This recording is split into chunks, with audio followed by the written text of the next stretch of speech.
Hey everyone, it's Chelsea with Savannah Wren Studios, and today I thought I wanted to do something that was a little bit fun and out of the ordinary.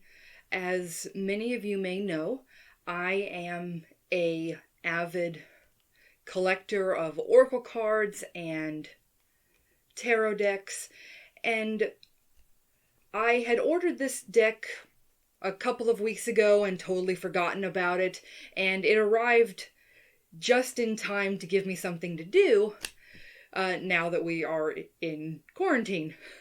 So this is the Spacious Tarot deck that I just happened to see online one day and fell madly in love with it. And I haven't gotten to see, all the details and the designs, so I'm really looking forward to sharing this experience with you. So why don't we get into unboxing this beautiful new tarot deck? So the tarot deck came in this nice little stylish box. They even put some frilly cosmic duct tape on it to give it a little bit of flair.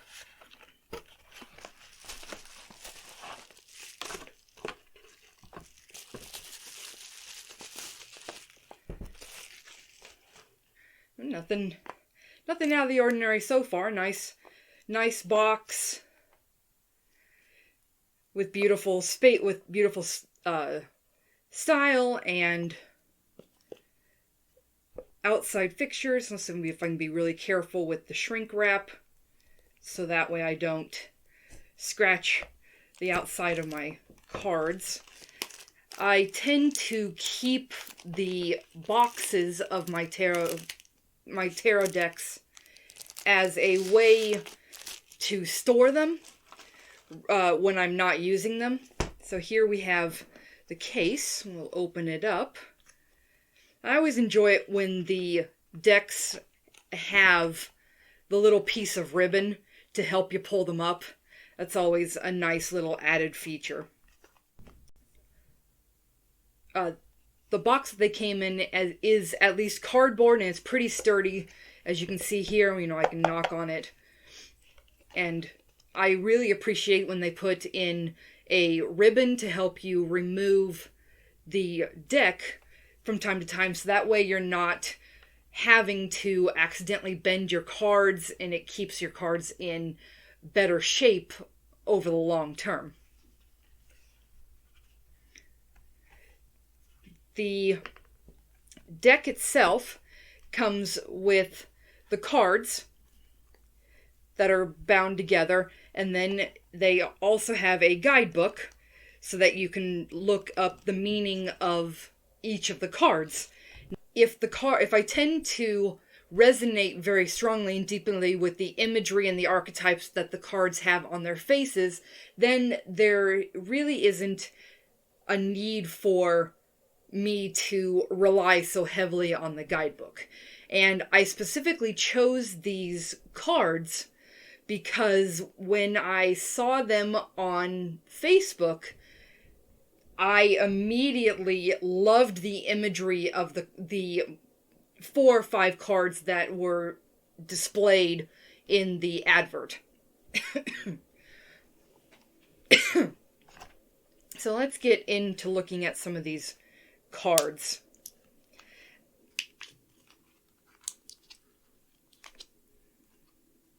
Here we go.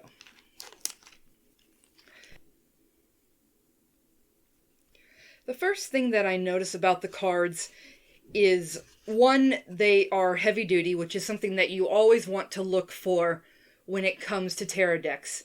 If they are flimsy, they're going to break down pretty quickly, and these are very sturdy stock, so they're going to be it's going to be a good deck. It's a great quality deck over the long haul. I'll be able to use them. They are also not that slick, which is nice, because sometimes when I'm shuffling my cards, I'll have cards just spraying everywhere because of how slick the card deck is. The back of the card is very neutral. It's not busy, and I really am impressed with that. For anyone that is not familiar with tarot, a tarot deck usually comprises of 78 cards, and those 78 cards are divided between the major arcana, which there are 22, and then there is the minor arcana, which there is 56 approximately. And so I can easily divide these up really quick so that you can see the difference between the major and the minor arcana. The Fool usually is someone that is walking toward a cliff or getting ready to leap off of a cliff and start their journey. This is a Spacious Tarot deck. It's more about simplistic archetypes and imagery, which was the reason that I was drawn to it. And so then we have things like the Magician, the High Priestess. I really like that one. The Empress, the Emperor. I like that one. Poppy's my favorite. The Hippocamp, the Lovers. And one of the things that I always look for in my tarot decks when I'm purchasing them is the first card I always go to is the Tower.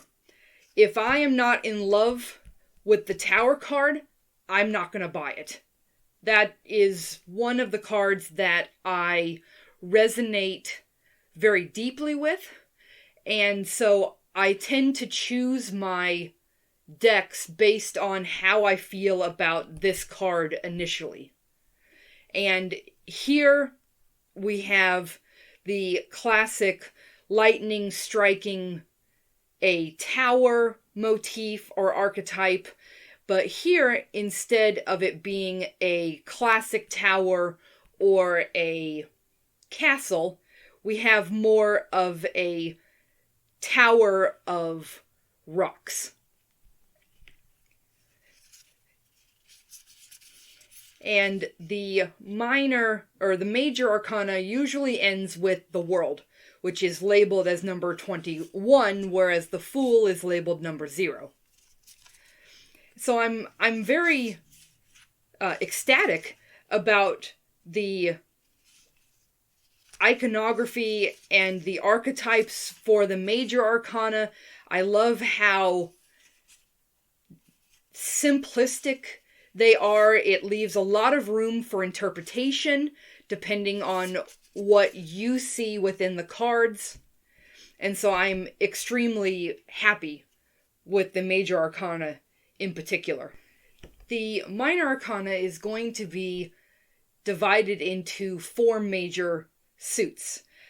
Most notably, it's usually pentacles, wands, cups, and swords, or some variation of those more classic suit styles. And one of the things that we, may notice as we're going along is that the minor arcana is going to be very similar to